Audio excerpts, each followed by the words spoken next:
Hi, this is Slink for Stratos Corporation, EVE Online.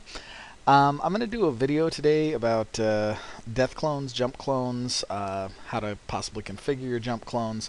I know this is a subject a lot of our newer members are pretty confused about. Actually, it sometimes still confuses me. So you're going to have to give me some room here because the best way I came up with to illustrate this visually was to come into a PowerPoint and basically just move the virtual digital equivalent of stick figures around as a visual aid. So anyway, through most of it, I'm going to basically have these are going to represent stations, and this will represent a clone.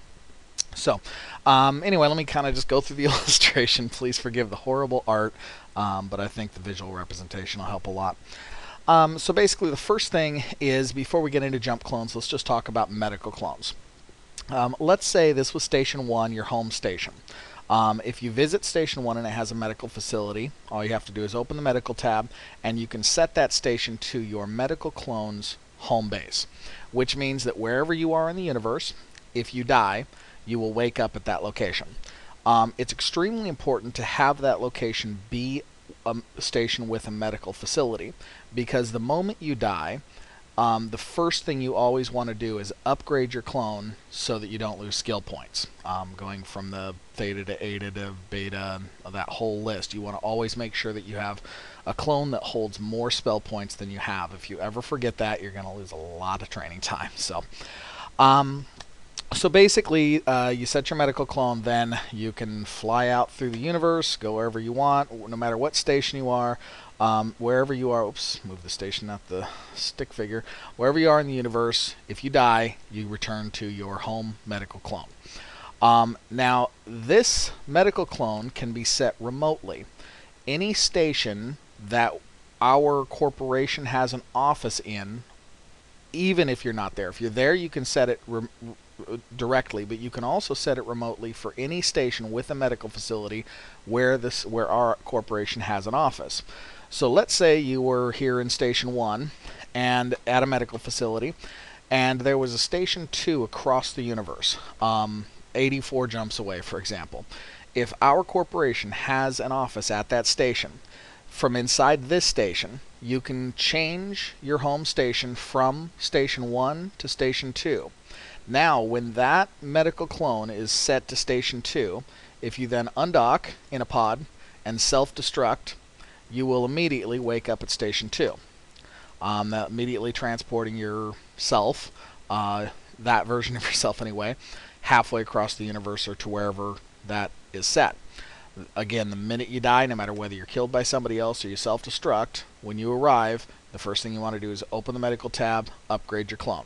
The cost of that will go up progressively the more skills we get, but it's still well under $1 million for most of us. 300, 400, 500,000. So, in the grand scheme of things, when you're talking about money versus time, that's kind of a small price to pay to be able to, insta-zap. Look at it like you got teleported across the universe, and the cost of the trip was $500,000 or 300,000 or whatever it is for you. So at that point, now you're at this station. Now, the interesting thing to keep in mind, though, is now that you are at this station with your medical clone here, if your medical clone was originally set at Station 1 because you were physically there, not because we had an office there, you could do it because you were there physically.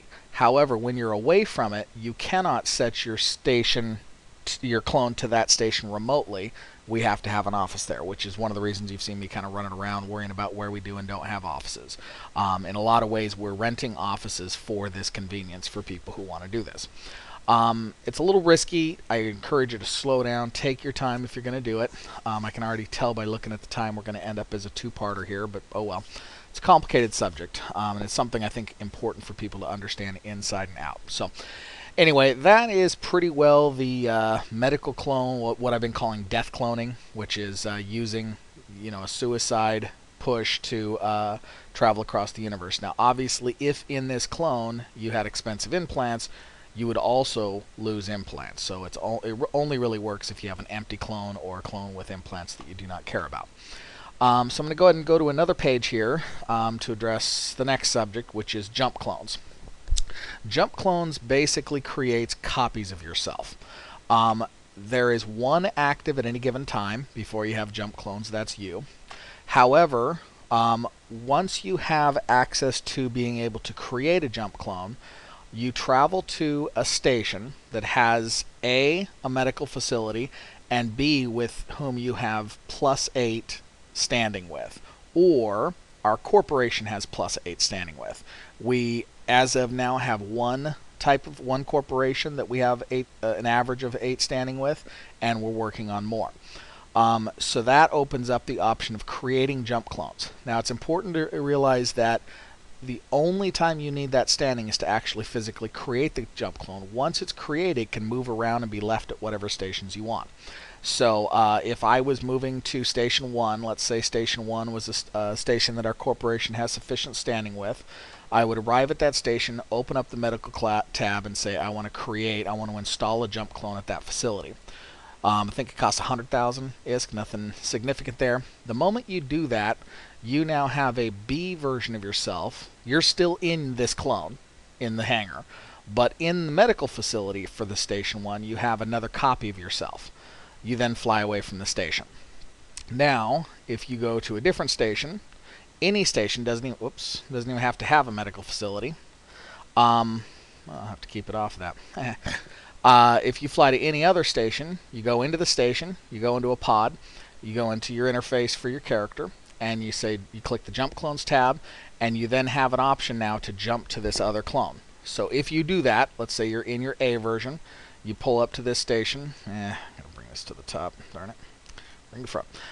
You pull up to this station, and you go into your pod, you right click, and you say you want to go to the other jump clone. You now immediately jump. Now you are B, and your jump clone is A. Now we're reaching a point that a lot of people, actually a lot of experienced players, are pretty confused about.